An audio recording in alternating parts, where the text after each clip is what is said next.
an old story. I found it to be a humorous story, and you may have heard it in many different forms. There was a lady that was in her house when a flood was taking place. And the flood was serious. And so there was a gentleman that came up in his boat, and he said, "I'm here to save you." And the lady said, "Don't worry, the Lord will save me." And so another day went by, and the floodwaters had her up into the second floor, and she was talking through the opening of one of the windows, and another guy came through with a boat and said, "I'm here to save you." And she said, "Don't worry, the Lord's going to save me." And so the floodwaters kept going up, all the way up to the roof. And she was standing on the roof, and a helicopter came over, and the pilot screamed out at her, "I'm here to save you." He said, "Don't worry, the Lord's going to save me." And so it came that moment when the water got over the roof, and she, of course, drowned and passed away. So at the gates of heaven, she meets St. Peter, and she said to St. Peter, "Before I go in, I have a bone to pick with the Lord and a complaint. I asked for the Lord to save me, and he didn't save me." And St. Peter said, "The Lord sent you 2 boats and a helicopter. What else do you want?" Well, that really story, in a way, captures part of our prayer life. And it captures part of who we are before the Lord. And as we enter this gospel, we hear a Canaanite woman has approached Jesus for a favor. And to give the context for us, the Canaanites didn't speak to the Jewish people, and the Jewish people didn't speak to the Canaanites. So there was a real faith divide. They worshiped in different places, and so their whole dynamic was tremendously against one another. And so the lady, in her pleading, which is really her prayer to Jesus, first seems to meet Jesus in a way that Jesus doesn't seem to be listening. And she evidently keeps going in her petition to him in a loud voice, because the disciples were telling him to shoo her away. She won't leave us alone. And eventually Jesus responds and says, "I cannot take the food of the children of Israel and give it to the dogs." Now, for us in English, that really sounds harsh. It sounds like he hit her with a baseball bat. But in Greek, the word for dog really that he uses is puppy. In fact, it's a lap dog. And so the kind of dog that would be around the table, looking for something to come off the table, if you will. And she responds with such tremendous faith that it catches her attention. And she says, "Yes, Lord, but even the puppies," because that's the same thing she used in Greek, "even the puppies will get something from the master's table," the scraps from the master's table. And Jesus is tremendously taken aback by that. And he is just drawn in to her deep faith. And he says to her, "Woman, you have great faith. What you ask shall be done." And her daughter was healed in that moment. But we think of ourselves in our own prayer life, and often we ask for something, and we may ask for it a couple of times, but we find ourselves in many ways, I think, wondering, "Okay, God, what are you up to? What are you doing in my life?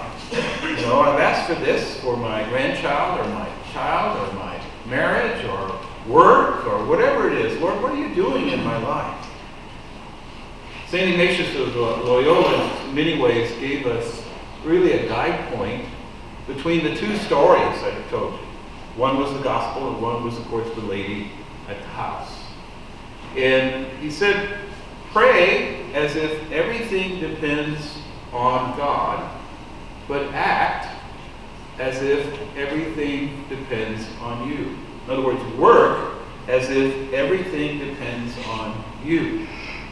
And the challenge of the gospel is partly captured in that first story. The lady who said, "God's going to save me. I don't have to do anything. I don't have to get in the boat. I don't have to get in the helicopter. God's going to save me. And yes, God's going to save us. God has saved us in Jesus Christ. And we celebrate that in our baptisms. That's true. But we're also called to be people of action, to be people who live the faith that we profess and that we proclaim, especially in this Eucharist. We are called to action in this Eucharist.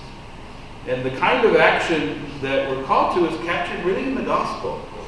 The lady, the mother, her daughter was suffering, and she would not take no for an answer. Storming the gates of heaven. I think you've heard that before. Storming the gates of heaven. I think in many ways that's partly what happened to me after the Holy Father's representative called me to Biloxi and this whole area to be the bishop.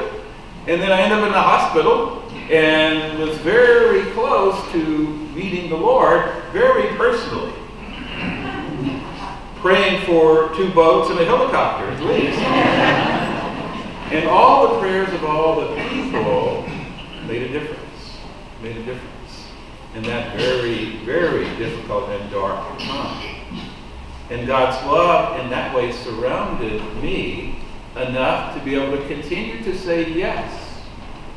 Some of my bishop friends were asking, are you ever going to show up? And I said, yeah, that's my intention. The prayer we have, lived in action, makes a difference. That's the call of faith for us. The prayer we have, done in action, makes a difference. And so the personal question that all of us have in this Eucharist is, who needs us? Who needs us in our prayer? Who are we needing to pray for? Who is the person that may be hurting in our family? Who's the person that we need to love on? For all of our children that are here, have you loved on your parents today? Have you told them today you love them? Have you told them today you're grateful that they are your parents or your grandparents or your guardians? If there's a struggle going on, whether it's in the marriage, whether it's in work, whether it's in family, whether it's with neighbors, what is our real call? It's a call to faith, but it's also a call to action. Who are we called to be? And it's not meant to be sitting on the house as the floodwaters rise. It's really meant to be people of action who live their faith and who live their faith in their experience of life. So it is out of love that I'm here with you today. And it is out of love that you're here with me today. And it's out of love that we celebrate this Eucharist.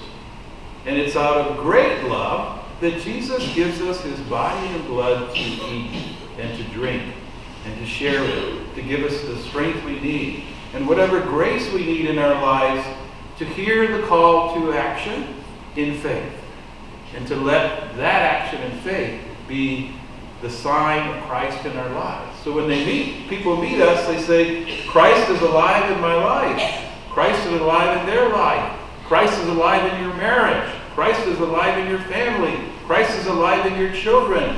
You get the idea.